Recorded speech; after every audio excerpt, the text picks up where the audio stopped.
Hello, you're watching Eastern Europe Review, a program dedicated to the situation in Belarus, Ukraine and Russia. This is a joint production of BELSAT TV and TVP World.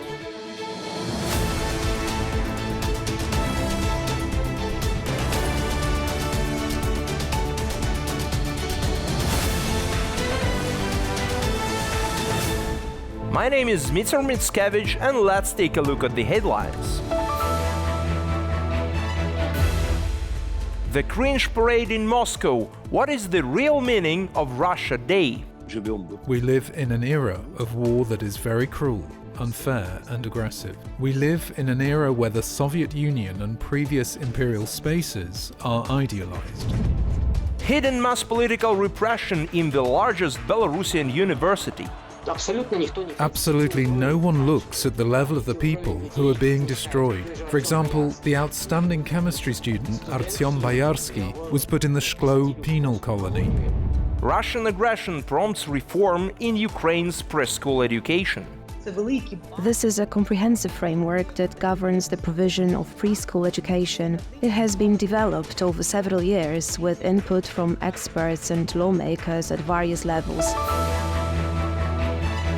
On the 12th of June, Russia marks the day when the Declaration of State Sovereignty was adopted, commonly known as RussiaDay. Originally intended to celebrate independence from the Soviet Union, it has now evolved into a symbol of discontent with perceptions of former glory. But what is the true significance of RussiaDay today? On RussiaDay, Russian authorities staged a cringe parade. Former Russian President Dmitry Medvedev congratulated his fellow citizens with a video postcard featuring a map of Russia that included all territories of Ukraine. On the same day, residents of St. Petersburg could see wreaths and coffins with portraits of leaders from various countries that support Ukraine. Cosmonauts also extended their congratulations to Russians.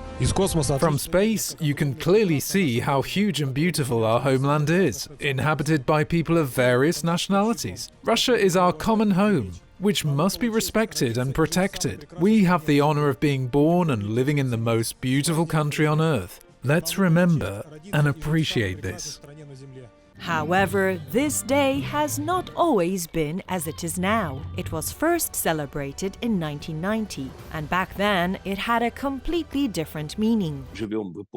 We live in an era of war that is very cruel, unfair and aggressive. We live in an era where the Soviet Union and previous imperial spaces are idealized. And against this background, the celebration of democracy as it was in 1990 and the celebration of the new state system have both suffered a complete collapse. Now, when Putin congratulates Russians on RussiaDay, he emphasizes not freedom from the tragic Soviet past, but rather the idea that Russia is a continuation of the Soviet Union. The glory and sovereign power of ancient Rus developed and strengthened during the greatest eras of the Tsardom of Muscovy, the Russian Empire, and the Soviet Union. All these stages form an inseparable whole of modern Russia. Therefore, I believe it is historically correct to celebrate RussiaDay as a symbol of the continuity of the thousand-year path of our fatherland. However, the democratic part of Russian society is celebrating something entirely different from what the Russian president talks about in his speeches. For me, June the 12th has always been the day of Russian independence from the Soviet Union, from empire, from a single-state ideology, from Soviet militarism, and from a powerless society. It has not been possible to defend this independence because the majority of the population has not appreciated its importance. I wish Russians would someday understand how important it is to gain real sovereignty, instead of medieval sovereignty tied to borders, interests, territories, subordination and violence.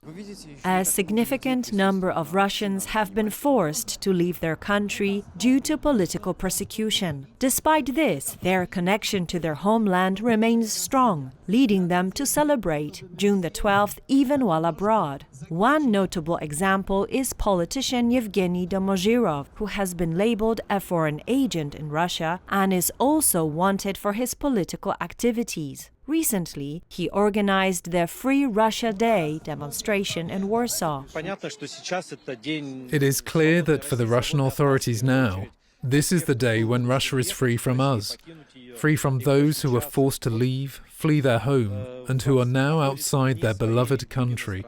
Most democratically minded Russians use alternative symbols at their events. One of the participants at the event in Warsaw explained why they use white, blue, white flags and not the official Russian tricolor. The flag that became the flag of the Russian Federation was the flag that replaced the bloody red flag of the Soviet Union. Now there is an urge to erase the remaining red color from this flag.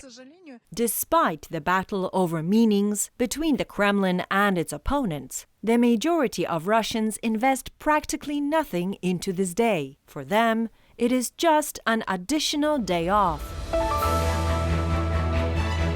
The president of the main university in Belarus has orchestrated purges of employees and students for political reasons with support from security forces. The details of the procedure have been uncovered by Belarusian hacktivists, cyber partisans, who hacked into the university's internal network. They have also discovered that the head of the institution was having private correspondence with female students. The extent of these repressive actions poses a threat to higher education in Belarus. Since 2020, professors and students at the main university in Belarus, the Belarusian State University, have been under constant pressure and crackdowns from the management. The scale of the repression was revealed by the Belarusian anonymous hacker activist group Cyber Partisans, who hacked into the BSU internal network. Absolutely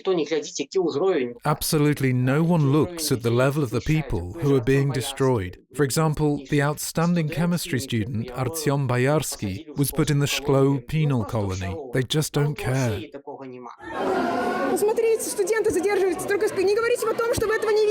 According to the investigation carried out by Cyber Partisans, more than 50 professors have been dismissed for their participation in the 2020 protest movement. 400 others have left the university allegedly voluntarily or had their contracts terminated by so-called mutual agreement, which typically means they were forced to leave.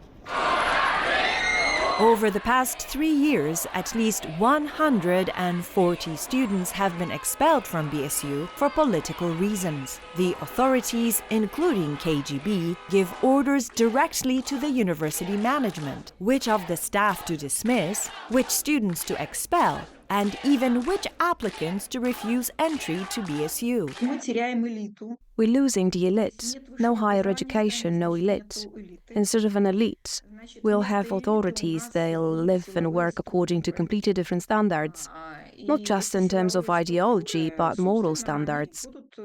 BSU President Andrei Karol is the main contact with Lukashenko's security forces. In August 2020, in a special address, he gave assurances that there would be no dismissals for participating in peaceful protests. However, he personally helped the Ministry of Internal Affairs to detain students during the protests. This country has seen generations of teachers who have taught and gone on to become preeminent scholars. Now they are being replaced by generations of officials.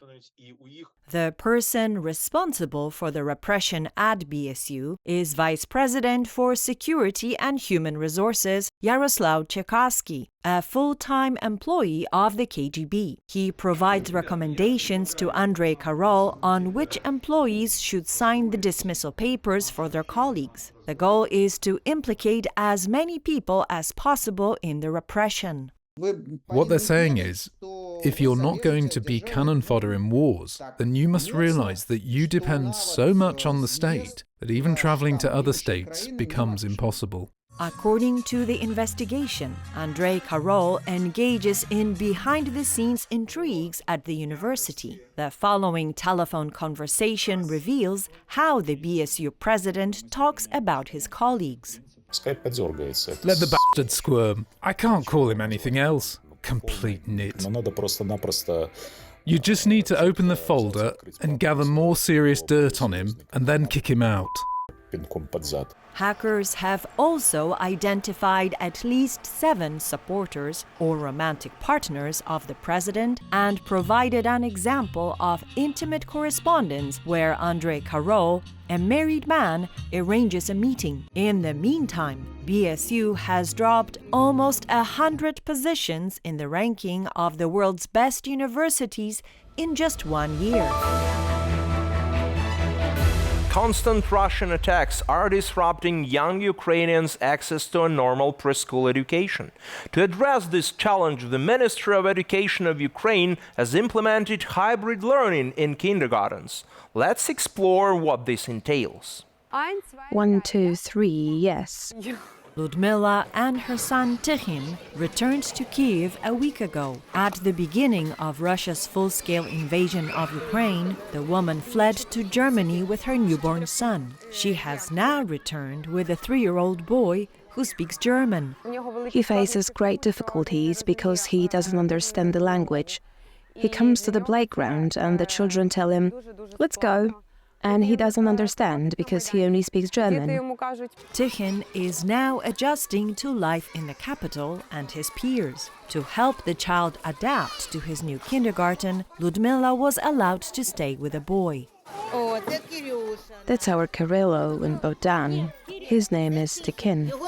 Under a new law on preschool education passed by the Verkhovna Rada in June of this year, children like Tichin will attend separate classes held in indigenous and minority languages. English will also be compulsory. It would be wonderful if my son could be spoken to in both English and German, as children absorb everything at the age of 3. It's great for a person to know many languages. In Germany, it's a big problem because our children struggle to adapt and are often transferred to lower quality schools because it's so difficult for them to learn German. The main innovations include the introduction of family or home-based preschool education, mobile kindergartens, accessibility of facilities based on territorial proximity, enrollment from infancy, and the possibility for children to stay in kindergarten for up to 11 hours at the request of their parents. This is a comprehensive framework that governs the provision of preschool education. It has been developed over several years with input from experts and lawmakers at various levels. The law was drafted by incorporating best practices from Ukraine and other countries. Its main purpose is to provide quality, modern, comprehensive preschool education for every child. The new law focuses on inclusive preschool education. The integrated kindergarten that Tichin attends has already brought in new forms of education. Inclusive education is not only for children with special educational needs. It's also about helping children who, as I said, have suffered some kind of psychological trauma. Perhaps they have been resettled from a war zone and are going through a very difficult period in their lives. Therefore, parents of such children have the right to submit an application for specialized preschool education. 5-year-old Makar is enrolled in a specialized program. The boy has flat feet. He is in a group with children who are on the autism spectrum, which helps them socialize. It has a positive effect on children on a spectrum. I believe neurotypical children will also benefit from inclusion because they learn to coexist with diverse people in our society. By learning to treat everyone with respect and understanding, they start seeing such children as normal people who shouldn't be isolated but supported. According to the Ukrainian State Statistics Service, 861,000 children were enrolled in preschool educational institutions at the end of 2023. That's 7.8% less than the previous year. That's all for today. Eastern Europe Review will be back next Sunday. Please stay with TVP World and stand with Ukraine.